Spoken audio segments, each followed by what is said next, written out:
પહેલા ભક્તો, પરમહંસ ગાથા અંતર્ગત આજે આપણે અનુભવાનંદ સ્વામીનું અલૌકિક આખ્યાન માણવું છે. સ્વામિનારાયણ સંપ્રદાયમાં બે અનુભવાનંદ સ્વામી થયા.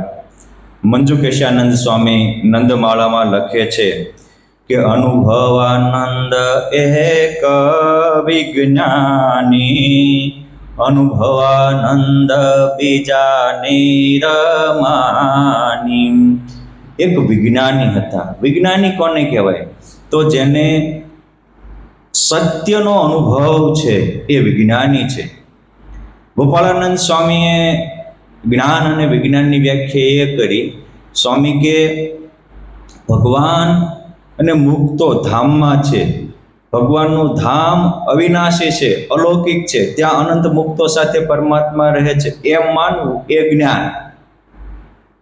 અને એ ભગવાન આ છે, આ ધરા ઉપર રહેલા ભગવાન ને ભગવાનના ભક્ત એ પણ મુક્ત છે એમ સમજવું એને કહેવાય વિજ્ઞાન.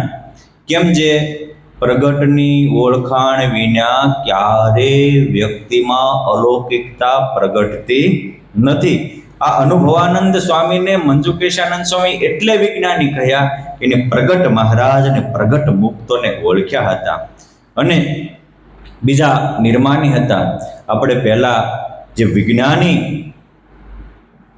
અનુભવાનંદ સ્વામી હતા એનું આખ્યાન માણીએ.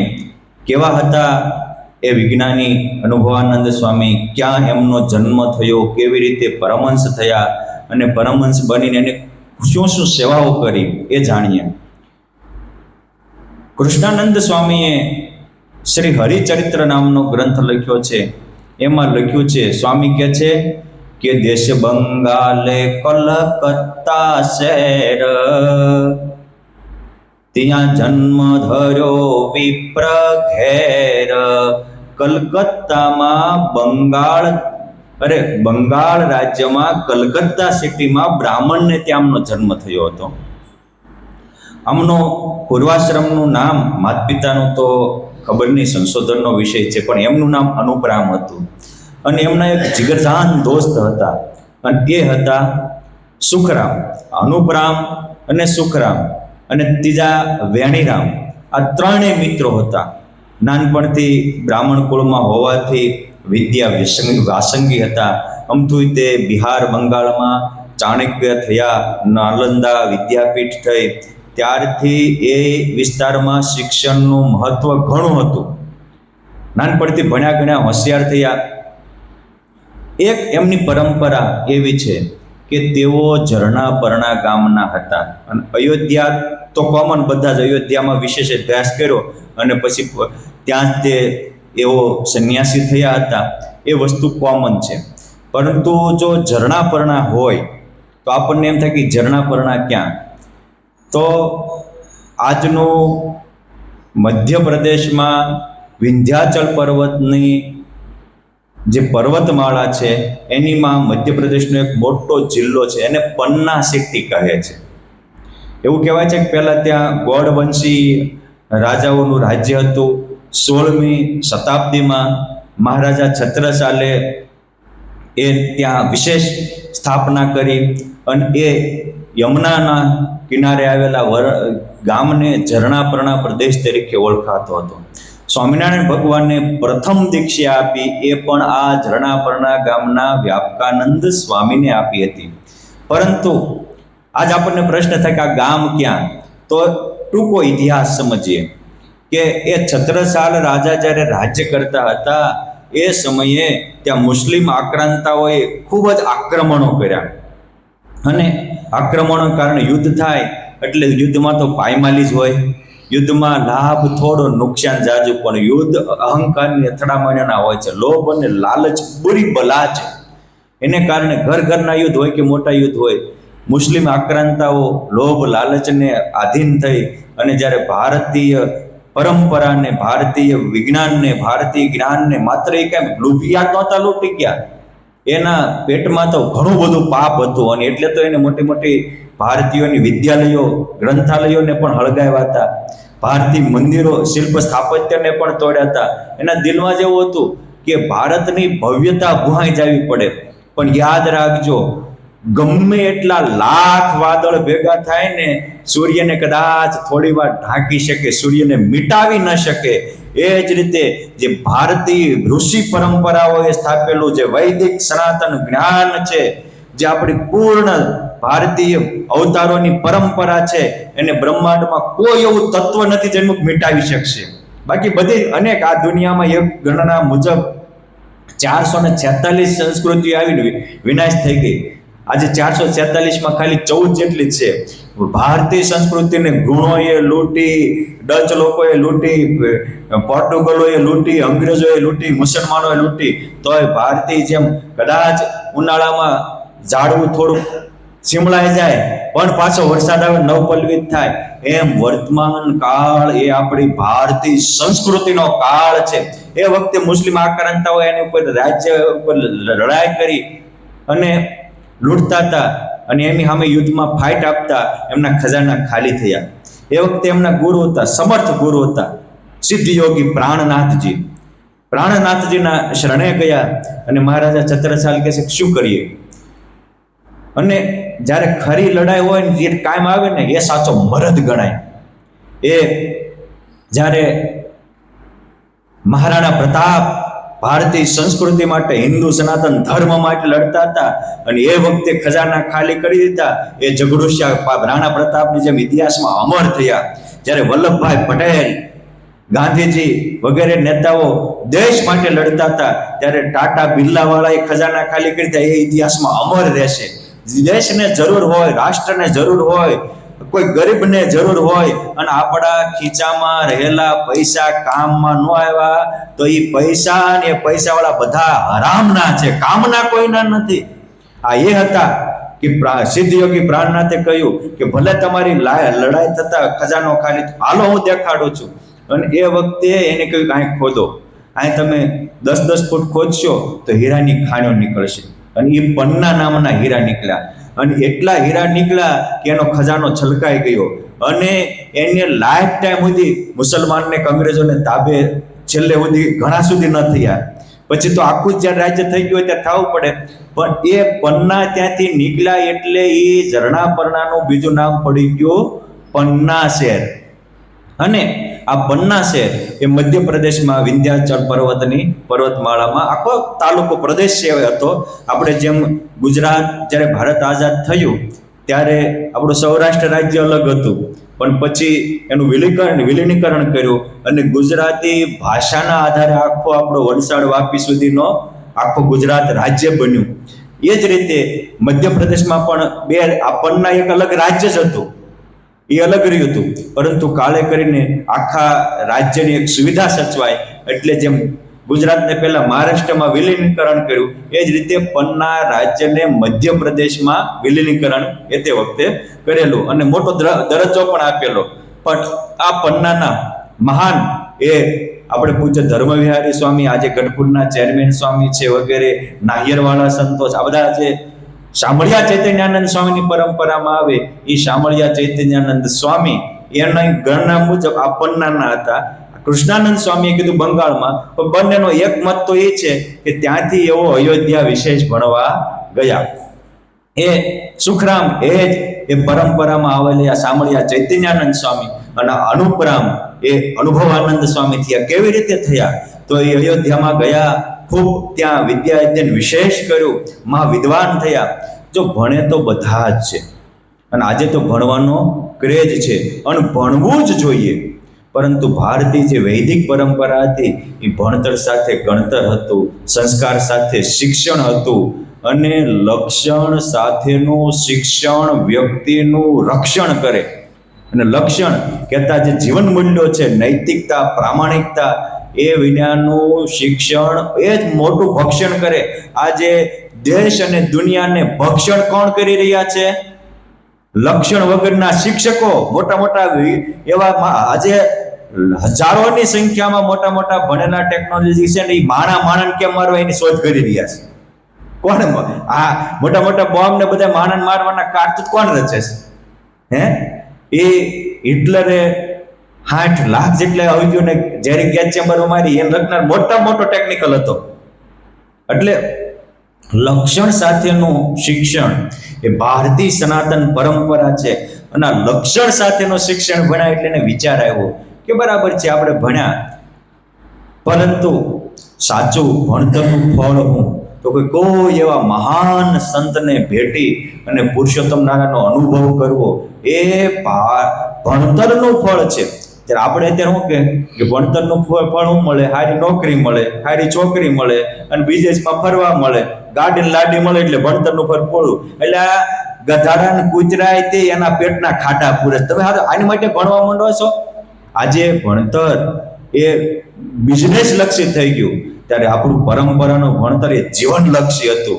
અને એ જીવનલક્ષી ભણતર જેથી ભારતમાં આવશે તેથી ભારતનો સુવર્ણ યુગ થશે. આ ભણેલા બંને મહાવિદ્વાન હતા, પ્રથમ કક્ષાએ પાસ થતા, આવા ટેલેન્ટેડ હતા, તો પણ વિચાર્યું કે ભણતરનું ફળ શું?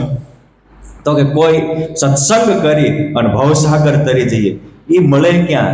તો કે એવા સંતો જ્યાં તીર્થ હોય, મોટા મંદિરો હોય, એમાં કોક ને કોક મળી જાય. એટલે હરિલામૃતમાં લખ્યું કે તીર્થે જવું તે ગુરુ ગોતવાને, તીર્થે જવું તે પ્રભુ પામવાને, ફરવાને નહીં. હા, અને આજના તો આપણા નેચર કેવા થઈ ગયા બટુક દાદા કે ફરવા જાય ને અહીંયા 5,000 કે 10,000ની હોટલ ભાડે લે એક રાતના, તે એને કંઈ ખર્ચો ન લાગે. પણ જો મંદિરમાં આવ્યા હોય તો મંદિરમાં વ્યવસ્થાના ભાગરૂપે સારા એસી વાળા રૂમ જોતા જ, પણ એસી વાળા રૂમ એમ કે મંદિર વાળા ઉતારાના પૈસા લે છે.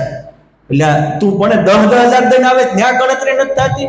એટલે ધાર્મિક રીતે આપણે એટલા બધા ભ્રષ્ટ થઈ ગયા છીએ. હકીકત તો ધર્મસ્થાનોમાં મદદ કરવાની હોય. આપણી ભારતીય સંસ્કૃતિ, કાલે હું આપણે હરેશભાઈ સાથે વાત કરતો કે હજારો વર્ષ પહેલા મોટા મોટા મંદિરો એ રાજાઓ બાંધતા હતા અને પ્રજાઓ એને મદદ કરતી હતી. ગુરુકુળો ચાલતા ત્યારે રાજા પ્રજા બધા જ પોતાના ઘર કરતા પણ એને સવાયા સ્થાન માનતા હતા, એનું પોષણ કરતા હતા.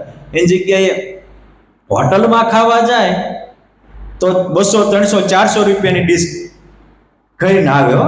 અને મંદિરમાં હોય ખાવા સારું જોવે અને 10 જણાએ જમ્યું હોય 100 રૂપિયા પાવતી ફડાવે. આ માણાનું એક દિવસ પતન નિશ્ચિત છે. આવી જે ધર્મ સાથે ખિલવાડ કરે છે, નીતિ એ નારાયણ વચ્ચે. આપણા તમામ સદગ્રંથો, મહાભારતમાં તો વારંવાર આ પ્રસંગ આવશે કે નીતિ ભ્રષ્ટ નરકનો અધિકારી થાય છે. પૈસાનો લાલચો ધર્મ સ્થાનમાંથી ખોટો અનીતિનો ખાનારો આ લોકમાં પણ દુઃખી થાય અને અંતે પણ મહાદુઃખીઓ થાય છે. માટે આનેથી પણ આપણે સાવધાન રહેવાની જરૂર છે, સમજવાની જરૂર છે કે ભાઈ મંદિરમાં ઉતરો, જમો, એની ના નથી, પણ ભગવાન સ્વામિનારાયણે સ્પષ્ટ લખ્યું છે કે તમે મંદિર કે દેવસ્થાને દર્શને જાઓ તો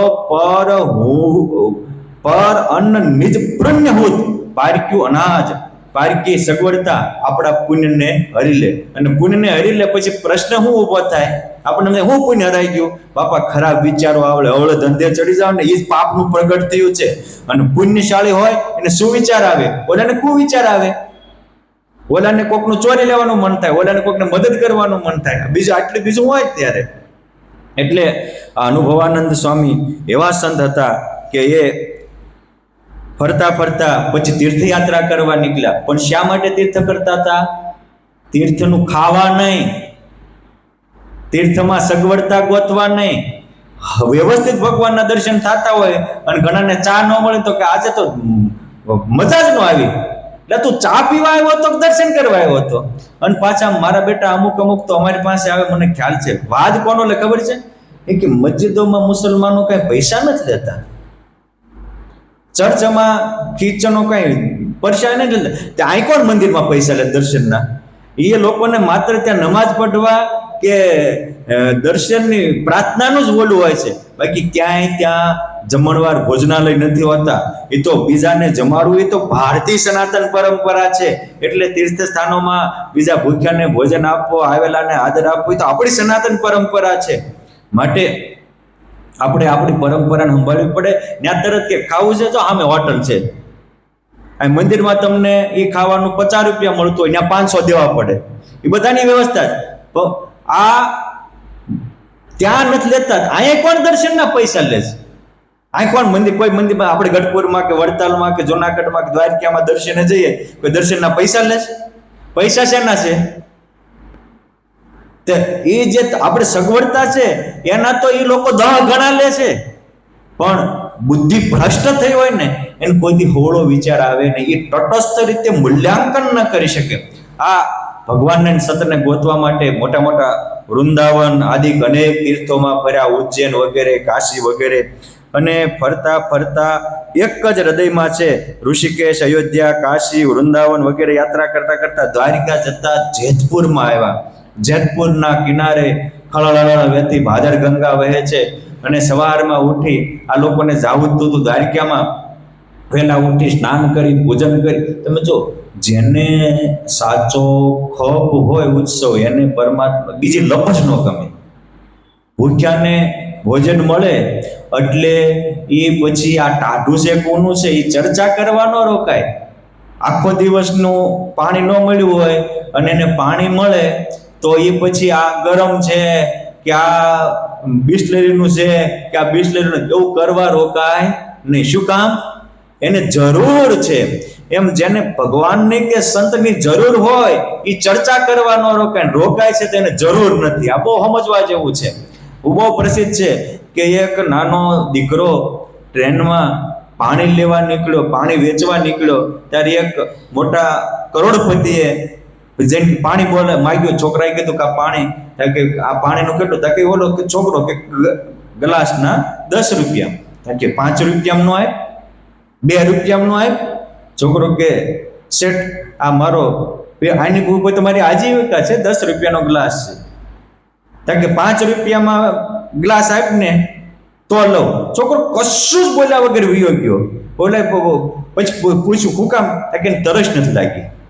હું તરસ લાગી હોત ને તો 20 રૂપિયાનું તો એટલું પાણી લઈ લેત. આ અડધી ભાવ છે.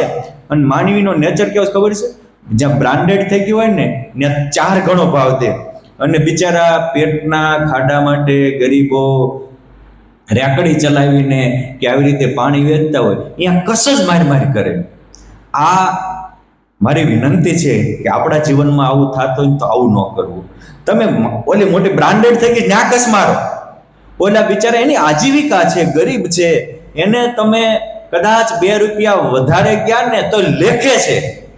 કેમ છે? જરૂરિયાત વાળો છે. અને પરમાત્મા જરૂરિયાત વાળાની સાથે રહે છે. અને ભગવાનની જરૂરિયાત હતી. આમ જ્યાં સ્નાન પૂજા પાઠ કરીને જોયું ત્યાં ભગવાન સ્વામિનારાયણ ત્યાં નજીકમાં જ સભા કરીને બેઠા હતા, અને ભગવાનની મૂર્તિમાંથી દિવ્ય અલૌકિક પ્રભા જરી રહી હતી. એટલે સુખરામ અનુપરામને કહે છે કે આ સામે છે એ કોણ છે? ત્યાં કોક નીકળ્યું, ત્યાં તો નદીથી નાવા. એ કે આ ઘોર કળયુગમાં કરોડો આત્માના કલ્યાણ માટે પ્રગટ થયેલા ભગવાન સ્વામિનારાયણ છે. સ્વામિનારાયણનું નામ સાંભળતા દરડ દોટ મૂકી અને સીધા ભગવાન પાસે ગયા. એ જ વખતે ભગવાન સ્વામિનારાયણ એને ભાવ સાથે ગયા. જો અભાવ સાથે ગયા હોત તો, અને કોઈ વ્યક્તિને હોવાથી ફાયદો નથી થતો. હું ઘણી વાર કહું છું, ઓળખાણ હોવાથી ફાયદો થાય છે. અને ઓળખાણ કરવા માટે પહેલા આપણે પૂર્વગ્રહથી પર થવું પડે. આપણે માંદા હોવી દવાખાને જાવી તો ડોક્ટર ઓળખીતો છે ના, પણ આપણે દવાની જરૂર છે ને એટલે ત્યાં વિશ્વાસ મૂકીએ છીએ.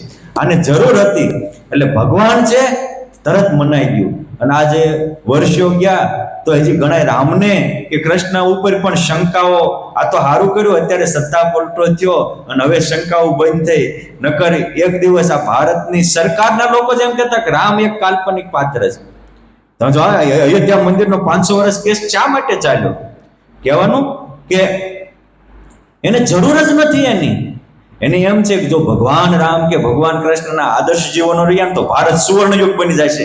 અને આ લોકોને સત્તાધીશોને એ ભારતને મહાન બનવા જ નથી દેવો કીધી. અને એટલે તો એના ઉપર બધી બહુ શંકાઓ કરી છે. આપણે ક્યારેક એની ચર્ચાઓ કરશું. મારે તો આ કેવું છે, અને જરૂર હતી. સીધા જ પરમાત્મા પૃથ્વી ઉપર પ્રગટ થયા. સીધા જ ભગવાન પાસે ગયા અને અહોભાવથી દર્શન થતા ભગવાન સ્વામિનારાયણને સમાધિ કરાવી, અલૌકિક અનુભવ આપ્યો. ત્યારે ભગવાનનું મુખારવિંદ જોઈને સુખાનંદ સ્વામી કહે છે કે અનોપ, તારે માનવું હોય તો માન, ન માનવું તો કાંઈ નહીં. આ ખરેખર પ્રગટ પુરુષોત્તમ નારાયણ છે. અને પછી તો દિલથી પ્રાર્થના કરી કે હે મહારાજ, અમારો ઠેરાવ હતો કે પ્રગટ પ્રભુ મળે તો આ બોડીને રાખવી અને ન મળે તો પાડી દેવી, પણ ભગવાનને પામીને જંપવું. અને યાદ રાખો, આ દેહનો ફ્યુઝ ઉડે ને એ પહેલા ભગવાનની સેવામાં એને યુઝ કરી લેજો, સત્કાર્યમાં સત્સંગ માટે યુઝ કરી લેજો, બીજાને મદદરૂપ થવામાં યુઝ કરી લેજો, બેડો પાર થઈ જશે. વિક્રમ સંવત 1864 શ્રાવણ સુદ 6 હરી ઈચ્છાથી એને પુરુષોત્તમ નારાયણનો અનુભવ થયો, અને અનુભવ થયો અને હૈયામાં શાંતિ પધરાણી અને સમાધિમાં અલૌકિક અનુભવ થયા. પછી મહારાજે જ એને પ્રેમથી પોતાના નામ લઈને બોલાવે કે આવો અનુપરામ, આવો સુખરામ. અને આવી પરમાત્માની કરુણા જોઈ અને એ રામ ભગવાનના ઉપાસક હતા, એટલે પછી પુરુષોત્તમ નારાયણ રામચંદ્ર રૂપે દર્શન આપ્યા. ત્યારે સ્વયં ભગવાન રામ, આ તો જે ભગવાન હોય ને ભગવાનને ઓળખે, હાલી મવાલી ભગવાનને ન ઓળખી શકે. ભગવાન વેદવ્યાસજી એ ભગવત કક્ષાના એ ભગવાનનું સ્વરૂપ હતા. ભગવાનને જ્ઞાન વિસ્તારવા એનો જન્મ લીધો.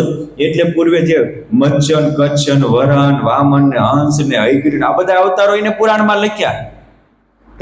કારણ કે એ કક્ષાના આવ્યા ત્યારે વર્ષો ગયા તો એની ઓળખાણ આપી શક્યા. એટલે હોવા વસ્તુ અલગ છે ને એની ઓળખાણ હોવી વસ્તુ અલગ છે. ભગવાન રામ કે છે કે સાંભળો સુખરામ, સાંભળો અનુપરામ, તમે જેના માટે ઘરબાર છોડીને હાલી નીકળ્યા છો, તમે ભણીને જેના માટે ઠેરાવ કર્યો તો પ્રભુને પામી જવું, એ જ આ પ્રગટ પુરુષોત્તમ નારાયણ છે. અને જ્યાં આવું એને અલૌકિક અનુભવ થયો, પુરુષોત્તમ નારાયણે કરુણા કરીને જાગૃત કર્યા અને તરત જ, કારણ કે હવે તો બધું તાળો મળી ગયો ને, પુરુષોત્તમ નારાયણને જીવન અર્પણ કર્યું. પુરુષોત્તમ નારાયણનો અનુભવ થવાથી અલૌકિક આનંદનો સાગર રેલાણો હતો. અને એટલે જ ભગવાન સ્વામિનારાયણે આને જ્યારે વિક્રમ સંવત 1864 કારતક સુદ પૂનમ તારીખ 15/11/1807 રવિવારે ગઢપુરમાં પવિત્ર પૂર્ણિમા, જેને આપણે દેવ દિવાળી કહીએ, તે દિવસે પરમહંસની દીક્ષા આપી. અને આનો અતિશય મુમુક્ષુતા જ હોય અને પછી તો અનેક અનુભવો થયા હોવાથી આ અનુપરામનું નામ રાખ્યું અનુભવાનંદ સ્વામી. અને સુખરામે પણ એ વખતે આરોહર દીક્ષા લીધી અને એનું નામ રાખ્યું હતું ચૈતન્યાનંદ સ્વામી. એ શરીરે થોડા ભીનેવાને હતા. ભીનેવાને હોવાથી ભગવાન સ્વામિનારાયણ એને સામળિયા ચૈતન્યાનંદ સ્વામી કહેતા હતા. આ સામળિયા ચૈતન્યાનંદ સ્વામીને જ ભગવાન સ્વામિનારાયણ સદગુરુની પદવી આપી હતી. અને એની પરંપરાના આજે ગઢપુરમાં આપણા પૂજ્ય ધર્મવિહારી સ્વામી, ગઢપુરમાં પૂજ્ય ચેરમેન સ્વામી ભાનુ સ્વામી વગેરે ઘણા સંતો છે. પરંતુ આ એ પરંપરા આજે જીવંત છે આ બંને સંતોની. અને એટલે મંજુકેશાનંદ સ્વામી કીધું પ્રગટને ઓળખ્યા ને, એટલે મેં પહેલા પંક્તિ બોલ્યો તે ફરીને બોલું છું કે અનુભવાનંદ એક વિજ્ઞાની, અનુભવાનંદ બીજા નિર્માની. એક વિજ્ઞાની ને બીજા નિર્માની. આ વિજ્ઞાની અનુભવાનંદ સ્વામી એટલે આ. અને પછી આ બંને મિત્રો શામળિયા ચૈતન્યાનંદ સ્વામી અને અનુભવાનંદ સ્વામી જીગરજાન દોસ્ત હતા. લાઈફ ટાઈમ સુધી એને જોડિયા સાધુ સંપ્રદાયમાં કહેવાતા હતા. અને આ જોડિયા સાધુઓએ બહુ સત્સંગની સેવા કરી. આ શામળિયા ચૈતન્યાનંદ સ્વામી ને અનુભવાનંદ સ્વામી દ્વારા અનેકને પુરુષોત્તમ નારાયણનો અનુભવ થયેલો.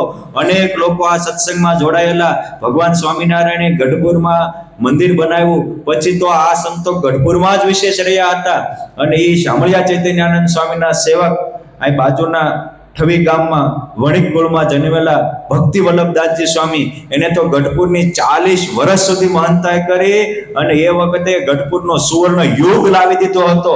ત્યારે ગઢપુર ધામમાં એના બધા જ જે હિસાબ કિતાબાઈના ચોપડા હોય ફેરેસ્ટના, એમાં બધા મેં તો એની સ્ટડી કરેલી છે કે ભાવનગર નરેશ હોય, લીંબડી નરેશ હોય, આવા મોટા મોટા ગોંડલ નરેશ હોય, એને તે એ વખતે જરૂરિયાત પડે તો ગઢપુરથી એને સૈનિકોના પગાર માટે નાણાં ધીરવામાં આવતા હતા. એ લોકોના કંઈક લગ્ન પ્રસંગ હોય, ગઢપુરથી ખાલી ભક્તિ વલ્લભ સ્વામી કે કોઠારી ભીમજીભાઈ પત્ર લખી દે તો એને એમ થતું હતું ગઢપુરથી અમારો પત્ર આવ્યો. એટલી ગઢપુરની મહાઅલૌકિક પ્રતિભાને એ લોકોએ વિકસાવી હતી. એ આ શામળિયા ચૈતન્યાનંદ સ્વામીની ગરવી પરંપરામાં હતા. આ અતિશય શ્રદ્ધાવાન હતા, નિર્માની હતા, અનુભવી હતા. ભગવાન સ્વામિનારાયણ ધામમાં ગયા પછી પાછા શામળિયા ચૈતન્યાનંદ સ્વામીએ પણ ગોપાળાનંદ સ્વામી ની સાથે રહીને આ સંપ્રદાયના બંધારણમાં બહુ મોટી સેવાઓ આપેલી, યોગદાન આપેલું. અને આ સંપ્રદાયમાં 5 વાર કથાનો પ્રારંભ થયો. એમાં પણ આ શામળિયા ચૈતન્યાનંદ સ્વામી અને અનુભવાનંદ સ્વામીનો બહુ મોટો સિંહ ફાળો હતો. અનુભવાનંદ સ્વામીએ યોગ સમ્રાટ ગોપાળાનંદ સ્વામીનો સત્સંગ કરી આત્મામાં પરમાત્માનો અનુભવ કર્યો હતો. અને એટલે જ્યાં જુએ ત્યાં રામજી બીજું ન ભાષે રે, ભાત દેખીને આ મારું તારું જ્ઞાતિ ગામ ને નામ એની ભાત પોહાઈ ગઈ, સર્વમાં મારો ઘનશ્યામ જોતા એવી અલૌકિક સ્થિતિને પામ્યા હતા. અને ખૂબ ખૂબ સત્સંગની સેવા કરી હતી. અને વિક્રમ સંવત 1909 ચૈત્ર સુદ એકાદશીના પવિત્ર દિવસે એ ભગવાન સ્વામિનારાયણ હજારો વિમાનો લઈને આ અનુભવાનંદ સ્વામીને તેડવા આવ્યા હતા. એ વખતે અનેકને અલૌકિક દર્શન થયા હતા અને ડંકો વગાડીને પુરુષોત્તમ નારાયણના ધામમાં ગયા હતા. આવી રીતે પુરુષોત્તમ નારાયણના અનુભવ પામીને પૂર્ણ કામ બનેલા એવા અનુભવાનંદ સ્વામીના શ્રી ચરણોમાં કોટી કોટી વંદન. જય સ્વામિનારાયણ.